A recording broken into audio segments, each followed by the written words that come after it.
practice the wheel.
Robin started his racing career late in the 1977-78 season. He purchased a former Wanganui car and after working hard on the car over winter, quickly gained a reputation as a driver who had a go, not afraid to mix it up with the big guns. Robin also turned heads as the rookie who got the better of former New Zealand champ Tub Warner. So effective in his first season, he was very nearly teaming alongside Dave Evans, Warren McIntyre and Peter Wood in the Panthers. Robin sold the car January 1980 for $1,800. In March 1989, Robin purchased a Paul DeManza car from Hawke's Bay. Early on in the 1989-90 season, he shared the driving with his wife Trish and co-owner Gary Collis. As Gary decided stock cars weren't for him, Robin took over the majority of the driving. Once minor problems were sorted, the car ran well until it started burning out pistons and blowing multiple engines. Finally, they got on top of the engine and hydraulic problems and the car went well again. The following seasons the car seemed reliable and well. He rolled Russell Harvey for $200 and still a decade on was a bit of an entertainer, mixing it up with locals as well as heading to Wanganui and Hawke's Bay. Highlight over this time was qualifying in the Hawke's Bay Easter meeting and placing 12th out of 52 cars. He went on to say how well the car would always perform at Miani.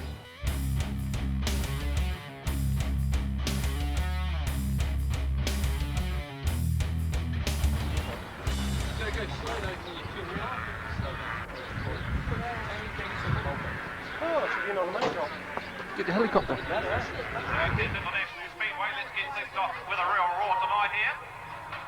Helicopter's done his thing. Now we'll show you what us the out guys can do.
this time, but away we go at 25 as curves away.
Watch him go, he's always quick, Eddie Hawkins.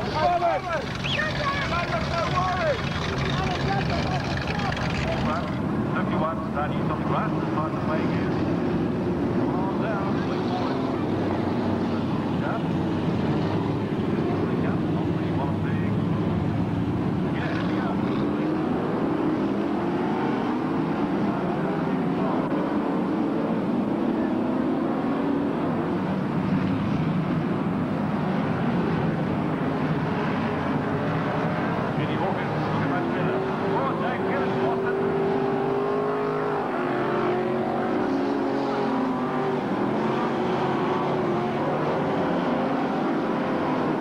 Later. There it is, pushing car number 21 through, and 21 is Robin Pratt from Palmerston North. Look at Clayworth trying to get through on the inside of Ehrlich. Oh, he's got through too. A nice bit of driving. There was a car further out on the track, wide on the track, and Clayworth took Ehrlich out, right out wide, blocked him in. 87 it was Mike Johnson. 41 Ehrlich. Remember, he's got to finish in the first three in this. Over the 1993 off-season, Palmerston North introduced the standard stock class, so drivers didn't have to spend big money to be competitive. Robin converted his car over that off-season and went on to capture several wins and a few titles. He became the first Wanganui standard stock champion, and 2 weeks later became the first ever Manawatu standard stock champ. To top off an amazing year, he won the season points.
The results kept coming over the 1994-95 season, winning the Summer Sizzler and coming 4th in the North Island Champs, and in 1995-96 picked up 2nd behind David Marshall in the Manawatu Championship. The car was then sold onto future Wellington Wildcat Hilton Parker.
Robin went on to drive the 52P stock car, built and prepared by Ross Barnaby of Sanson, and between 1996 and 1998 won the Manawatu Champs for the second time, placed 2nd in the Wanganui Champs, and came 3rd on season points. In the 1997-98 season, came 5th in the New Zealand Champs and came 2nd on points in Palmerston North.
Mobile, and away they go over 4 laps, and Willie Manson, and first away gets spun out by Robin Pratt. Now Pratt is returned such a Willie Manson to be able to 6-1 car, so he gets tagged straight away.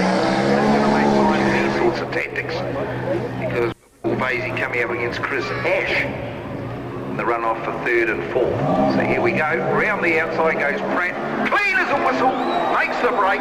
That's what it's all about. Robin Pratt, he's going to take it by 2 laps. Here comes Willie Manson after him, and they get there in the end. Robin Pratt, he's the man in Peter Benson's car.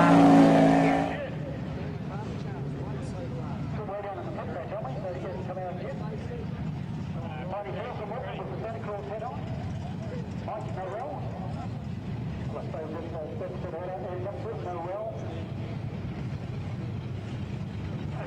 forget Tim centre heads coming around to see us a bit later on. All these guys, some of these guys wearing centre heads. That's right. Here we go. We've got to start, and it's full weekend really ain't hard. It's just get some wire.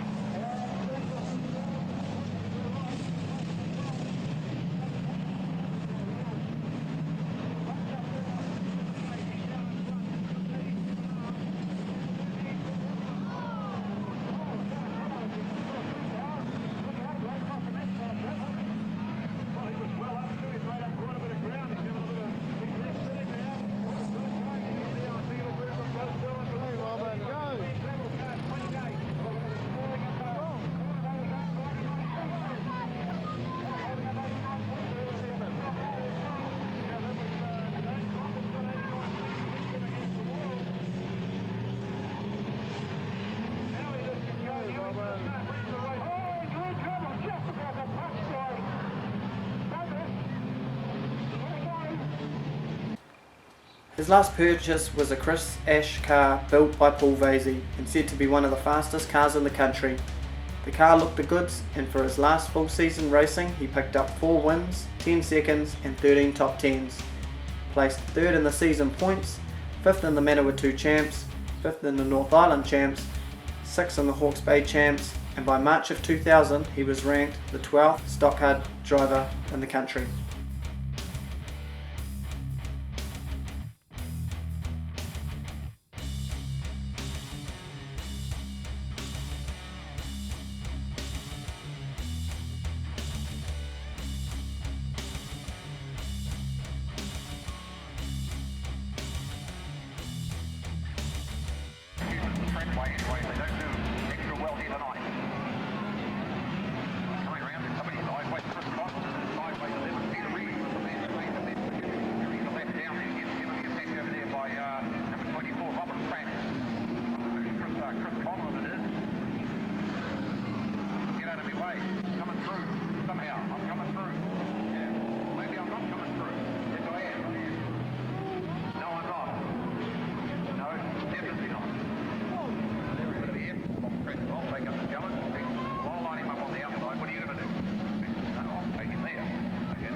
Sadly, in the second meeting of the 2000-2001 season in October, Robin suffered a fatal heart attack. He made it past the checkered flag for the last time.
at the ready there from Peter Rees, still into the thick of things. Have a look at him.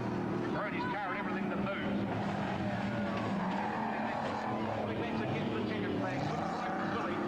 He'll be happy with that. Oh, he gets the big tag from Peter Lock after it's all over. Hey, here with Trish and Pete. Thanks so much for joining us and coming over from Foxton for this. Here to share some memories about your late husband, Robin.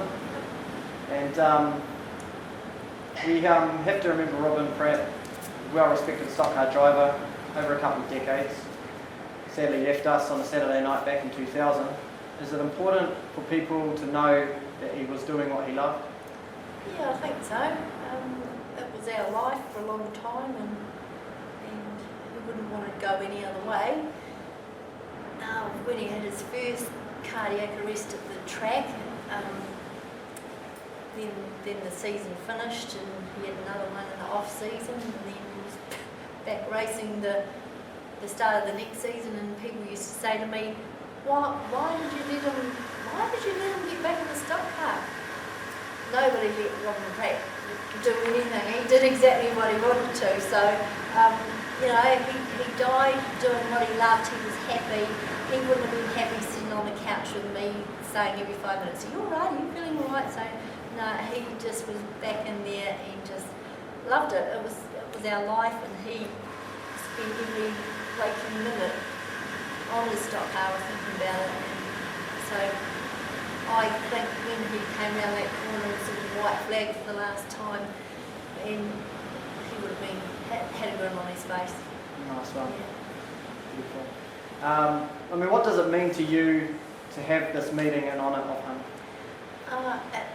It's huge. Like, I thought it would last for 5 years. It's lasted 16. I think it's just about come to the end of its time. And back when it started, obviously it was all fresh, and everybody that was there, raced with him, knew who I was. But as the years have gone on, I think Pete and George Freer made this year with the last 2 left. Asher and Ethan were probably little red tots. So it was a huge honour to me, and I know he would have been absolutely racked and very puffed up that there was a memorial and that it went on for so long. So, as I say, I think it's just about come to the end of its time now, where people say, "Who the hell was Robin Pratt? And what's that silly old duck still doing out there?"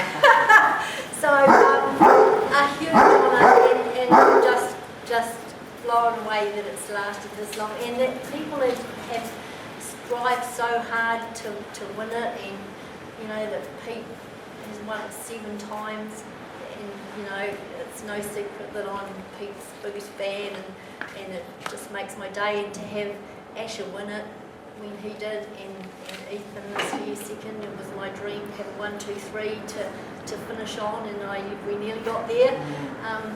So yeah, just a huge honour for me, and I think, as I say, Robin would have been puffed up and very full of himself to think that people strive so hard to win it. Nice one.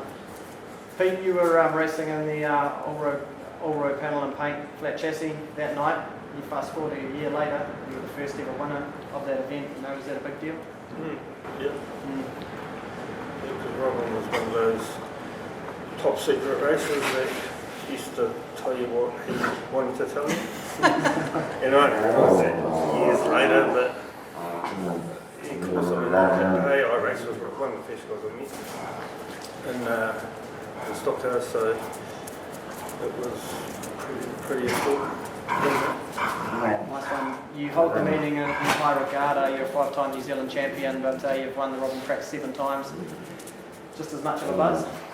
It's got more and more important in the past few years. I don't know why, but it just, I had to drive right to the limit on the weekend. Probably more important than the New Zealand champion. It wasn't given to you as well. You got to stay on your toes in that 3rd heat, so that's always cool. Always had to in that championship for some reason. I let people know we want it so much, and we find another gear. So word goes around the pits, and they get together, and which the stock goes, so it's all about. And it's so sought after that. It's never been out of town till this year, so it's saying something. Awesome. Go to Gizzy. We know you're a big Rees fan, you just said that, but Gary Davis winning in 2011 was pretty cool as well. That was pretty cool. We tried a long time, hadn't we, Pete? But yeah, we got there. He used to work with Robin. Robin was a builder, and Gary trotted up there as a little apprentice, and as builders do, they pick on the apprentice, but Robin took him under his wing and looked after him and defended him and did whatever, I don't know, real builders do to apprentices. So Gary and Robin had that friendship, I guess, and I think he always used to say to Gary, "Get rid of that bloody motorbike and buy a stock car." So yeah, that was very cool when Gary finally got there. Nice one. Yeah. Good driver he went on to become as well. Yeah. What do you miss the most? What still makes you smile, thinking back? I miss them, I guess, just being pit crew, Yep. working on the car, bloody till all hours out there freezing. We didn't have a workshop, we had a back wheel in the carport, and Robin couldn't be out there by himself because I was vital. He had to have someone to yell at. And I don't know, when I'm at the stock cars, and I look at the pits, I can still see him strutting down there on some sort of mission. So I just miss having my driver, but like I was saying to Kerry before, at Robin's funeral I said to Peter Bengston, right, you've got to be my favourite now, and he is. And then after Pete winning Robin's first memorial, he became my favourite, and the boys. So I have my four drivers, and so that kind of filled that hole, that being part of a team, a car, filled in it. And that, for the last 16 years, those Pete, my two Petes as I call them, and now lately the boys have given me back that family, I guess. Awesome. That's Yeah. good to hear. Pete, Robin was well respected, and annually this was a big event. There's 39 cars in the pits this year, so it was no exception. Pretty special to win, having won 7, but this one you finished with real family effort. Ethan coming home in second, and Asher making sure you two were up there. Yeah, the class and Palmy, the quality of the class and Palmies to us, because we haven't been there for a while, has gone backwards a little bit. No, not taken away from them, but you know, for us three to be top on points down to the last heat, that's like, shit, we've got no mates here. Who the hell are we who's going to help us? And a couple of people come over and said, you know, we won't touch you and whatever, but there's always going to be someone. So we just decided amongst the three of us, whoever gets bombed out first becomes, you know, the hitman or the idiot or whatever. And they happened to be Asher, and he's perfect for that job. And he entertained the crowd, and he got us home, and so he couldn't really write it any better than it happened. No, that's dead right. Just to wrap up here, Trish, you got any stories from the road? Well, not really the road, but so Robin only had 3 things he had to do. He had to drive the car off the trailer, he had to drive it in the race, and he had to drive it back on the trailer. He didn't do anything else. And my job was to put the ramps down so he could drive it off, do the fuel and the wheels, so if he had a flat tyre into the wheels. So one night there was a 2-nighter, and I was still at work, so he rocked off to the track and hopped out of the car and talked as he did, and then got ready to back it off. But I wasn't there, I was still at work, so the ramps weren't down, and he backed it off the trailer and got it stuck, and everyone thought it was a huge joke. When I turned up, I was in trouble because the ramps weren't down. So yeah, he was quite scathing sometimes, but no, he's funny. And as I say, fuel was my job, so every time he got in the car to go out the race, before he put the helmet on, he'd say, "Have you filled it up with fuel?" So there were lots of things over the years, but no, we had good fun. It was our life, and it still is my life. But I just have to travel around more now. Yeah, that's half the fun, isn't it? Yeah, no, it is. Yeah. I certainly appreciate you taking the time to come over and do that today, and Pete opening up your shirt as you do. And you know, the Robin Pratt's always been an important meeting to myself as well, being there that night, and I've only missed one. Even travelling back from Gisborne when I shifted back there for a while. So yeah, long may it continue for a little while, and yeah, thanks for sharing those memories. Awesome.